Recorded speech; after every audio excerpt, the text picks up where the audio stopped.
there's something about the forgotten places of the world, the ones time seems to have turned its back on, that calls to certain kinds of people, not the tourists or the historians, or even the thrill seekers. I mean the ones who feel strangely at home where everything else has crumbled, where silence isn't just the absence of sound, but a kind of presence in itself. A presence that waits, watches, and sometimes answers back. I was never so naive to think that our hobby wasn't extremely dangerous.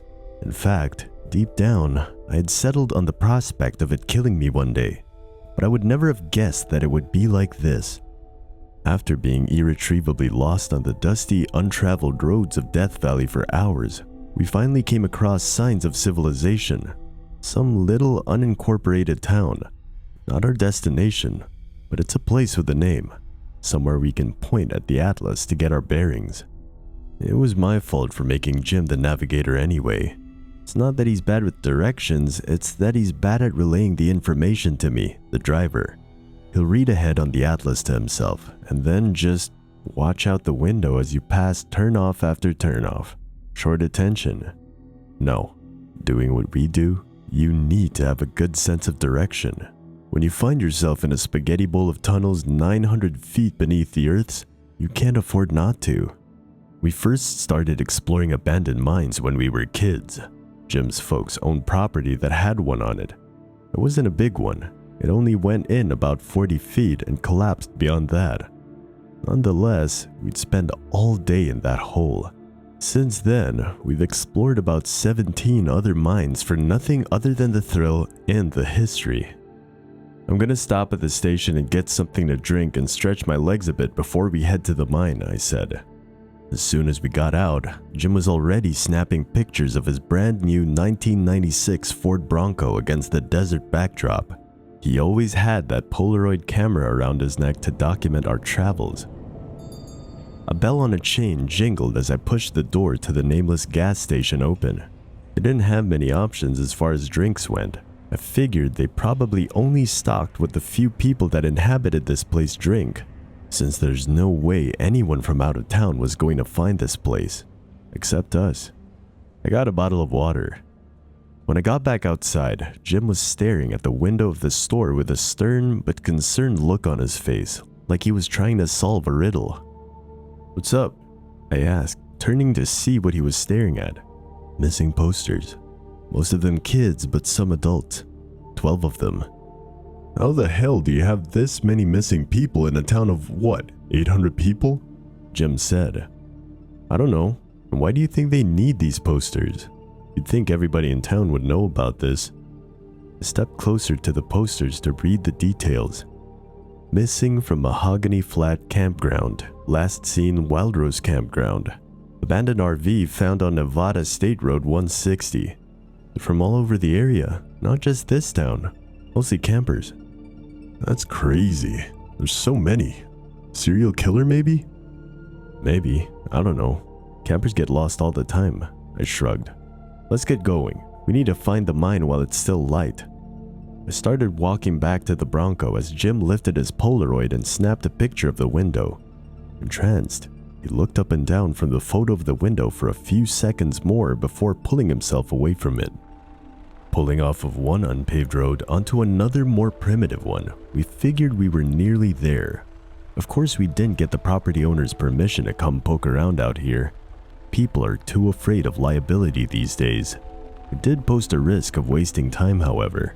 We wouldn't know until we arrived if the mine had been sealed off, collapsed, or if it even existed in the first place. We only learn about these things from rumors, researching old mining businesses, etc. This one was a silver mine that we had found pictures of in a friend's great-great-grandfather's personal effects. The guy's living relative told us where we might be able to find it, within several miles of desert, that is.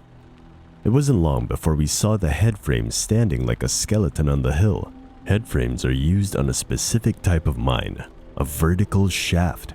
That means it drops straight down, sometimes 100 feet, sometimes 500 feet. This one, 900 feet, according to the old man's journal. We had discussed the possibility of there being a back added, another entrance at the bottom on the side of the mountain, but they were always a pain in the ass to find and usually collapsed when you found them. Here, we already had a beacon showing us right where to go. We parked the Bronco behind the barely standing hoist building so it wouldn't be seen from the road at the base of the mountain and began unloading our gear. Quite the amateur loadout really. Some climbing rope, flashlights, headlamps, and helmets. The Polaroid. Haha, check it out, it's a sliver mine, Jim said as he pointed to the hoist building's door. The word sliver was scratched into it. Too bad they weren't mining glowed, or else they may have been able to afford an education. We wasted almost no time. We were stopped up and heading down the cramped manway, a series of ladders and narrow platforms that followed the shaft all the way to the bottom. We climbed for what seemed like an eternity, passing all kinds of dead animals that had fallen into the shaft. Stepping off into the first level, we figured we were probably about 500 feet deep. Jim looked over the edge of the cage shaft to see how much further. He couldn't see the bottom. I hated when he leaned over shit like that. We weren't even on solid ground yet. We were still on the 100-plus-year-old wood platform. We looked around for a bit on the first level. Sedimentary lines streaked across the walls, pockmarked with pickaxe strikes. The ceiling is just high enough that you don't hit your head on the visibly strained supporting beams. It's easy to forget that there's hundreds of thousands of tons of rock and earth bearing down on these old beams at all times. A bent or broken beam is always a chilling reminder. But there were so many things you could find down here. Old crates that probably contained dynamite at one time, an old bottle, and a pack of cigarettes that hadn't been sold in 30 years. Some spray paint on the walls said, Nick 79. Let's keep going down, I said. Further and further down we went. The wood that made up the manway was more sturdy the further down due to the elements not being able to reach it. But that's not to say it was safe.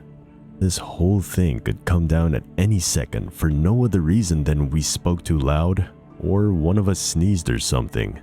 Damn near anything could cause a collapse. We passed another level, but we decided to just press on. Down, down, down, another level. We found a newspaper sitting on a crate. Date said 1934. The mine could have still been active then, but it was a good sign to find things less disturbed the further down we went. Another level, and the ladder's gone. Fuck, there's still more down there, Jim said in a harsh whisper. Way more than 900 feet. Maybe we can find a chute and squeeze through it, I suggested. This was not only risky, but also terrifying. Chutes were often barely just big enough for a single person, and there isn't always a way to tell if the bottom of the chute is clear or if the miners just left a bunch of shit in it. Plus, we didn't even know if we'd find a chute. There would only be one if there was a back added to this place. We got off on that level and looked around. Mine carts, pickaxes, crates that still had dynamite. This place looks like it hasn't been touched since they closed it down. It didn't take long before we found chutes that led into the darkness below. I'll go grab a crate to give us a leg up, I said. Stay away from that one that still has dynamite. You know that old shit'll blow up if you just look at it wrong. Bitch, I'm the one who told you that. Jim laughed as I went in search of a crate. When I got back, he was holding something. A necklace. Like costume jewelry. What the fuck is that? I asked. I found it hung up in one of the chutes, he said, holding it up to his headlamp. It looks like something a child would wear. He looked closer at it, then his eyes got wide. He took his backpack off and started rummaging around for something. He pulled out a Polaroid picture and studied it, then dropped his arms. What? I asked, growing impatient. One of those kids from the missing poster, he said as he held up the photo to my face. That girl there, she's fucking wearing this necklace. My throat squeezed, no doubt to keep my heart from jumping out of it. You think she's down there? Maybe, I don't know. Jim's voice became panicked. There's no way she made it down here all by herself. Some fucking psychopath had to have dragged her down here and tossed her down the chute. Fuck! It was becoming harder for me to keep my voice down. What do we do? Report it? Jim said, his eyes darting wildly around the man-made cavern. "They'll know we were down here trespassing then. I mean, the necklace could have belonged to anyone. It's not like we found her body." I just stood there eyeing the chute. "Oh, no, he said, shaking his head. "I'm not going down there knowing there's a pretty good chance I'm going to find a little girl's body. We could give her family closure." Jim shifted his weight to one foot and put his hand on his hip, still holding the necklace. He looked down at the photo in his other hand and let out a big sigh. "Fuck." Stepping onto the old crate, I peered into the chute. The darkness quickly consumed the light from both my handheld flashlight and headlamp as if it were a black hole. The longer I looked, the more it felt like it was sucking me in. The darkness seemed to creep up the sides of the chute, and let me know that it wasn't going to let me escape if it got a hold of me. Shaken, I stepped back down. "There's no air moving through here," I said, taking more than a few steps back from the chute. "That means there's probably no way out down there." "What if we tied a rope around the mouth of the chute so we can climb back out?" I nodded. That was the only way I'd agree to this after staring down its throat. After securing the rope, we looked at each other as if to say, "After you." But after seeing Jim's paling face, I decided that I would go first. I strapped myself in, took my backpack off for Jim to slide down after me, and I raised my legs into the chute. They disappeared into the black. "I'll be in right after you," Jim said. His face hadn't regained any color and now started to look like he even aged in the short time that I took to strap myself in. I let my body slide down a few more feet as I felt the walls of the chute wrap around me. My shoulders barely made it inside, and there was no room to raise my head to look down where I was going. This is fucking insane, I thought, but I also asked myself what we were so afraid of. We had done this more than a few times. This wouldn't even be the first chute we had slid down. I suppose seeing a dead body wasn't exactly something that either of us were eager to do, but I couldn't just leave her down there with her parents left forever wondering what happened. Plus, with the body, they could do forensics and maybe even catch the guy that did this. Still though, my body was paralyzed with fear. If not for the slope of the chute, I would have been unable to move. It was irrational. There was no logic behind it. I've been in some sketchy mines. I've dropped my only flashlight hundreds of feet into pitch black, and I've narrowly avoided a cave-in, but nothing compared to what had a cold grip on the nape of my neck right at that moment. My breathing became shaky, and my heart pounded so hard that it was thumping on the walls of the chute. I slid deeper and deeper. I felt that it was never going to end. Although the temperature was a constant 54 degrees, I was sweating profusely. I may have even begun to cry a bit. I'd been sliding down for so long that I just wanted it to fucking end. Let me fall out onto a dead little girl. I don't care, just make it fucking stop. And then, it did. Although it was the goal to reach the bottom and search for anything that may either confirm our suspicions or refute them as overactive imagination, I found myself unwilling to examine my surroundings for fear of what the oppressive dark had been hiding down here to finally be illuminated by a single, weak headlamp. I opened my eyes. There was nothing here. There's no little body, no pile of corpses, no blood, bones, or gore. Well, that's it then, I thought. I'll just climb up so we can go home. But was it not our intention to come down here anyway? Wasn't it the plan to find a chute to continue our exploration into the very deepest parts of this mine? It wasn't until the necklace that this mine seemed to change, as if that necklace had awakened the mine, or more accurately, awakened the darkness. All around me, the darkness seemed to be sentient, fingers of the black void reaching in from the edges of my headlamp beam, closing in, getting darker. My headlamp battery was running out. I turned back to the chute to yell for Jim to slide my backpack down. It had extra batteries and my handheld flashlight. I peered into the chute and yelled, but nothing. I waited to see if I could catch a glimpse of a tiny pinpoint of light to indicate that Jim was looking down at me, but there was nothing, just black. I called out again and again, no response. At some point, I felt as though I weren't calling Jim anymore, but rather asking the dark, pleading with it, begging.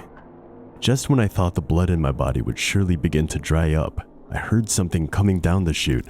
The sound of nylon rubbing against smooth wood increased in pitch as it gained speed through the long tunnel before flying into my open arms. I opened the backpack to find that it only contained a Polaroid camera and some extra climbing clips among a few other things. This was Jim's pack.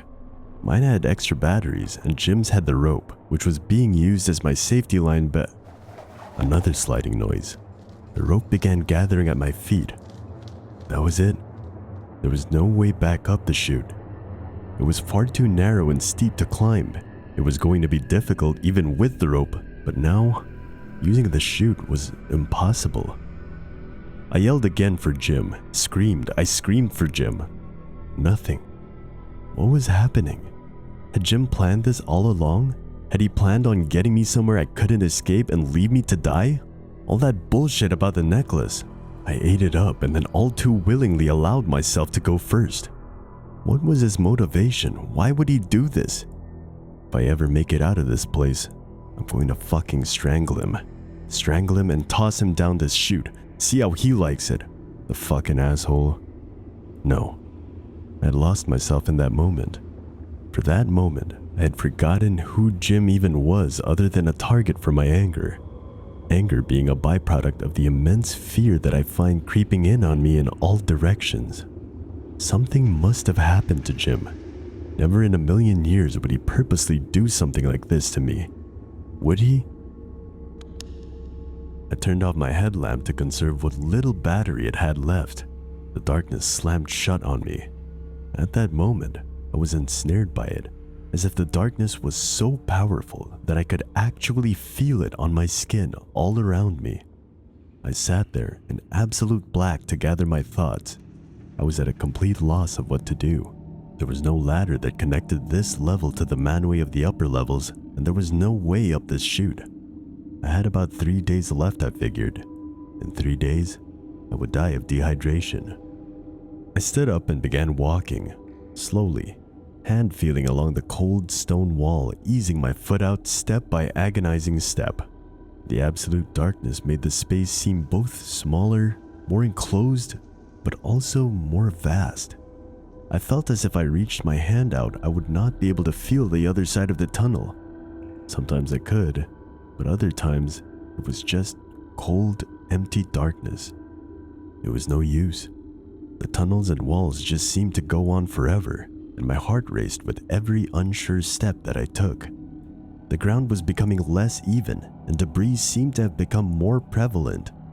Easing my foot more carefully, I traced out a ledge in front of me. I kicked some rocks in. It seemed to only be a few feet deep. Then, the smell hit me. It was a familiar smell, but one that I've never come across this deep in a mine. Like old death. Stale, mummified carcasses long dead and dried up, isolated from any natural means of returning its flesh to the earth. And it was coming from beyond the ledge before me. My knees began to give as if my body was physically trying to keep me from going forward. I felt dizzy, intoxicated by the disorienting darkness exacerbated by the fetid stench. I had to turn my headlamp on, if only for a few seconds. I had to see what that smell was. The dying light was so dim it seemed as though I were looking through smoke, but I could still see what was there. Human remains scattered across the pit. Evidence of tragedy was everywhere in the tunnel. What I saw made it clear these were people who had met a terrible end. The sight was overwhelming. I tried to back away, but my mind was breaking. Messages were getting mixed up. My body didn't know whether to run or stay put because I knew there was nowhere to go. I fell on my ass and continued to scoot away from the pit, sliding on broken skeletons as I did. I backed myself up against a wall and put my face in my hands. My sobs turned into screams, then into wretched groans echoing off the walls of this hell. I pulled myself to my feet and turned away from the pit to find a different route. I kept my headlamp on. I couldn't chance not being able to see, and I'd be able to move faster. but it did little to help my disorientation. Nothing looked the same upon a second glance. Parts of the stone walls seemed to move in the beam of my dim light. There were also artifacts here that I would have been thrilled about had the circumstances been different. Tools, tables, carts. Carts! If there are carts, there must have been rails leading back to the main shaft. The rails seem to be gone now, probably pulled up when they closed the mine. But if I look closely at the ground, I can see the grooves where they once were. I began to follow. My headlamp seemed to dim with every step I took as I traced along the grooves. Eventually, I had to feel the grooves with my foot. I had silently agreed with myself that if I couldn't make it up or down from the main shaft, I'd just jump. I continued to slide one foot along and step with the other until I noticed that my step had become louder. I stopped, and there was another step behind me. I slid and stepped, then stopped. Another step fell behind me after I had stopped. Someone is in here with me, and they're following me. I froze in my tracks, no pun intended. The once dead silence of the mine was now filled with a whooshing and thumping of blood and heartbeats. Every creak of my joints echoed off of the walls now that my safety depended on my hearing rather than my sight. Try as I might to steady my shuddering breath, there was nothing I could do to dampen the sound of my merely being alive. My headlamp dimmed to the brightness of a lit cigarette, but instinct overrode logic and I turned to face the direction that the sound of a footfall had come from. As you would expect, I saw nothing but black behind me. At first. After several minutes, I was tentatively convinced I was experiencing some sort of madness from my short isolation and visual deprivation. I took one more step, and then there was no doubt someone or something had stepped on a skull fragment several feet behind me, causing a snap to ring out. It might as well have been a gunshot. It seemed just as loud and caused an interruption of certain circulatory and nervous functions just the same. My head snapped back to look behind me, and that's when I saw two dim orange lights. Reflections like those of an alligator's eyes peering out from a black swamp or a tiger's as it lay in ambush while the rest of its body remained invisible, perfectly camouflaged in the grasslands and darkness of a savanna night. Those two orange hints of eyes were all I could see, only reflecting back the same magnitude of light that my dying headlamp could provide. They were still, motionless, soulless, and unblinking, surrounded in pitch black. The dark was alive, and it was watching me, following me. For a moment, my propensity for logic and reasoning offered an interpretation of the events transpiring. Perhaps Jim had found another way down and he, just as panicked by seeing my own dim orange glow, was paralyzed by horror. I should call out to him, I thought. "Jim?" I whispered. "Is that you?" Instantly shocked by my own words, their spontaneity frightened me in the absence of any other sound. How could I have just done that, I thought. Despite all the reasoning I had done prior, I felt that I had not thought that act through. Feeling my face grow increasingly cold from the lack of blood supplied to it, the darkness responded. "Jim?"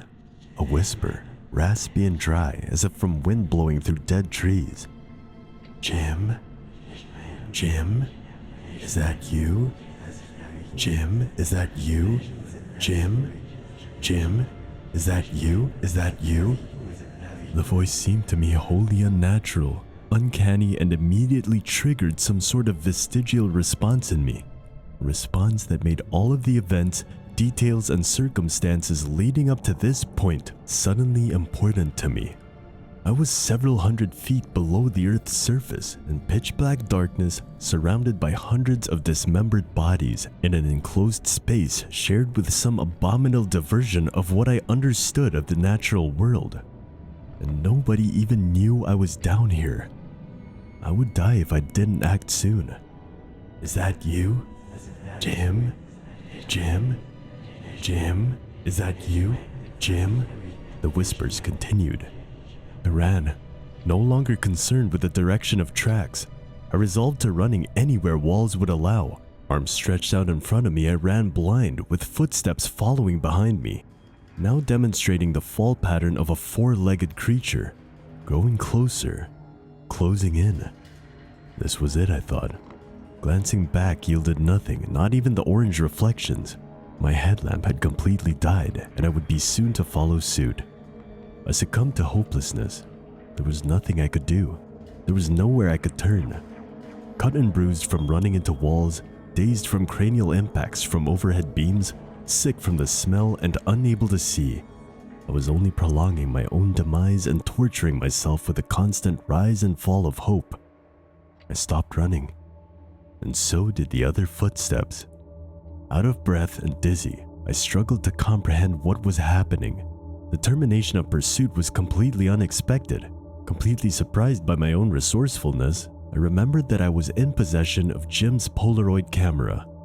The camera had a flash on it. I could see once and for all my surroundings, options for escape, and most importantly, the identity of my pursuer. Slowly, I pulled one arm through the strap of Jim's backpack and quietly swung it out in front of me. Following the length of the zipper, I found the tab and began to open it. There was a quick scatter of debris from black, as if darkness flinched at the sound of the zipper. I froze, but no sooner had the noise started, it had stopped. I continued to unzip. I reached my hand in and retrieved the camera, looped its strap around my neck, and returned the backpack. Hands shaking and trembling finger on the button, I raised the camera to my chest and aimed it into the void, and flashed a blinding light throughout the tunnel. In an instant, everything was bright white, and if a photograph developed by my own eyes, the image appeared. Sharp shadows cast from jagged protrusions in the walls, reaching toward the center of the tunnel for about 20 feet before it curved out of sight. It stood on all fours. Its body was human in appearance, but its limbs were anything but. Its hind legs stood on a tall heel, much like most four-legged ground-dwelling mammals, and its arms were long like that of a batwing, but without the membranous skin that enabled flight. Both feet and hands had long bony toes and fingers, and its face, oh God, its face. A thin neck connected to an abnormally large chin. High cheekbones held its two glowing eyes like pedestals. Its angular visage was a portrait of waning humanity that had been replaced by a manifestation of pain, horror, and torment. It shrieked in the preceding darkness of the flash, and I heard it retreat back into the depth of the tunnel. During the flash, I could see that, just to the right of where the creature had stood, there was a passage that led to a dark area with a narrow wooden platform. That must be the manway for the main shaft, I thought. I took advantage of the respite that the creature had afforded me and booked it to the platform. I took the picture out of the camera's ejection slot and shoved it in my back pocket, and snapped another picture. It turned out it was the main shaft, but there were no ladders leading up. They seemed to all have been broken away, platforms too. I turned my attention downward and I could see down about 25 feet there was a tunnel that was glowing with a faint light of the setting sun. An adit. There was a back entrance after all. I took another picture. In the flash I could see that there was nothing below the platform I was standing on. There was no way down but to jump. So I did. Landing on my side, arms wrapped around my head, I immediately felt immense pain throughout my entire body. My ribs on the side that I had landed on felt like they had broken and shifted inward, making breathing difficult. My right leg was limp at the shin, and my right forearm had a jagged protrusion that I suspected to be bone. I pulled myself to stand on one foot and began to hop toward the illuminated tunnel, bracing myself on the wall as I went. As I entered the tunnel, the faint evening light was almost blinding, but nonetheless, I could finally see outside. The desert air cradled my face like warm, welcoming hands, cooling the streaks of tears and sweat. I came upon a dead and withered mesquite tree and broke a branch off to use as a crutch. Walking still proved difficult from my inability to brace myself using my broken arm. The protrusion was indeed bone. I began walking best that I could up the hill. From this angle, it looked totally unrecognizable as the point that Jim and I began our journey. After about 2.5 hours of walking, night had fallen and I could barely make out what appeared to be black scaffolding-like voids in the stars behind the top of the hill. It must be the head frame, I thought. Home stretch. I continued hopping, sliding, and tripping up the hill. Every once in a while, I would hear pebbles falling from the incline or scraping of dead mesquites. A rabbit would occasionally jump out from behind a creosote bush. Any other time, this environment, the plants, animals, the gentle breeze, the beautiful opalescent sky would give me a feeling of peace and tranquility. But I was quickly losing my nerve. I couldn't shake the sense that I was still being followed. Bright as the cosmic specks of light were, they did little to allow me the ability to make out what might have been that creature's white body against the sand behind me. Things moved all around me, and noises never seemed to have a source. I caught glimpses of movement out of the margins of my vision, but when I look, nothing there. Pareidolia plagued the horizon as everything that sprouted from it seemed sinister. I made it up the last ledge of the hill that hid the mine in its belly. I made it. I was nearly crawling at that point. Jim's Bronco seemed to remain the same distance no matter how much more ground I covered. I was slowly passing the head frame when I was blinded by light and caught off guard by a loud crunch of gravel and the gentle rumble of a truck engine.